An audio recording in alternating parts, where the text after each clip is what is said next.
जो लोग डाइवोर्स तलाक लेना चाह रहे हैं उनके लिए एक खुशखबरी, और मैं आपको एक कोर्ट जजमेंट भी दिखाऊंगा, ठीक है ना, और पूरा इसका डिस्क्रिप्शन भी बताऊंगा। और देखिए, एक ऐसे आधार पर जो कि सबसे ज़्यादा होता है, यानी कि पत्नी द्वारा क्रूरता। ठीक है, क्रूरता में कई चीज़ें आ जाती हैं, मैं अभी बताऊंगा। यहाँ पे देखिए, जैसे मान लीजिए मारपीट, देखिए पति हो या पत्नी, ठीक है, शारीरिक हिंसा हो गई, लैंगिक हिंसा हो गई, मौखिक मान लीजिए हो गया। मान लीजिए पत्नी अपमान कर रही है, गालियाँ दे रही है, पति गालियाँ दे रहा है, चरित्र पे मान लीजिए इल्ज़ाम लगा रहा है, ठीक है।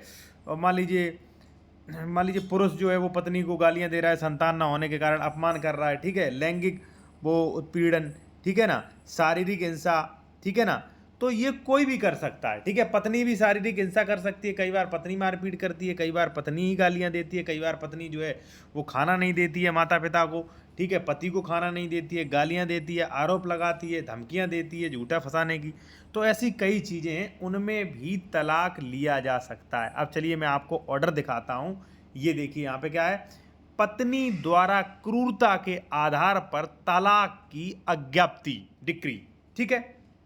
एक चीज़ मैं साथियों और कहूँगा कि अगर आप किसी मैटर में विशेषज्ञ द्वारा कानूनी सलाह, लीगल एडवाइस, लीगल कंसल्टेशन चाहते हैं तो कॉन्टैक्ट नंबर वीडियो के डिस्क्रिप्शन में मिल जाएगा। आप निर्धारित ये फीस जमा करके लीगल एडवाइस ले सकते हैं। देखिए साथियों, यहाँ पे आप पढ़िए क्या है। देखिए, डाइवोर्स के कई आधार हैं। जैसे मान लीजिए कोई गंभीर बीमारी, ठीक है, जैसे मान लीजिए एड्स वगैरह है, ठीक है, या मान लीजिए मानसिक विकृतता, कोई पागल है, या कोई सन्यासी बन चुका है, कोई 7 साल से मान लीजिए पति या पत्नी लापता है, ठीक है, या मान लीजिए मारपीट, ठीक है ना, या मान लीजिए द्विविवाह, ठीक है। तो ऐसी कई कंडीशन होती हैं जिन पे तलाक लिया जा सकता है।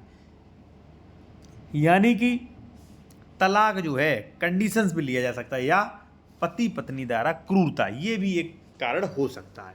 अब इसमें क्या कहा गया है वो देखिए। अपीलार्थी अपने पति एवं उसके माता पिता के प्रति झगड़ालू थी, ठीक है ना। वह अपने पति एवं परिवार के सदस्यों के लिए भोजन इत्यादि नहीं बनाती थी। वह पति के माता पिता के अलग रहने के लिए मजबूर करती थी। यही होता है, जब भी पति परेशान होते तो यही एक ज़्यादातर कारण होता है कि भाई उनमें विवाद होता है, पति को कोसती हैं, पति के नातेदार को, एवं आत्महत्या करने की धमकी देती थी। यही आप लोगों में भी ये होता है, ठीक है ना, कि आत्महत्या कर लेंगे, सबको फंसा देंगे।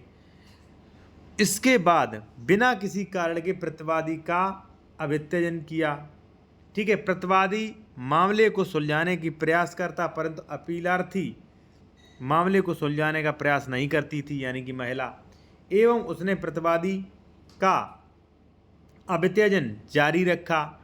उसने पारिवारिक सदस्यों एवं समाज में यह बात फैलाई कि भाई प्रतिवादी का पिता उसके साथ बलात्कार करने का प्रयास करता है। ये होता है, ठीक है ना।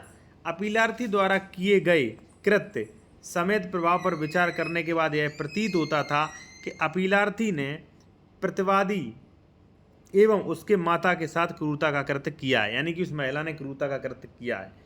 एवं इस प्रकार यदि क्रूरता के आधार पर अपीलार्थी के विरुद्ध, ठीक है ना, परिवार न्यायालय द्वारा तलाक की अज्ञप्ति जारी की गई, भाई उसने जो है डिक्री जारी कर दी, तलाक दे दिया, तो उसने जो है जब अपील की तो अपील ने भी, हाई कोर्ट ने भी बिल्कुल इसे सही ठहराया कि विश्वसनीय साक्ष्य पर आधारित है भाई, ठीक है। इसका पूरा डिसीजन दिया है, मैंने आपको बताया था। आप चाहे इसकी PDF भी ले सकते हैं। कॉन्टैक्ट नंबर वीडियो के डिस्क्रिप्शन में मेंशन किया गया है।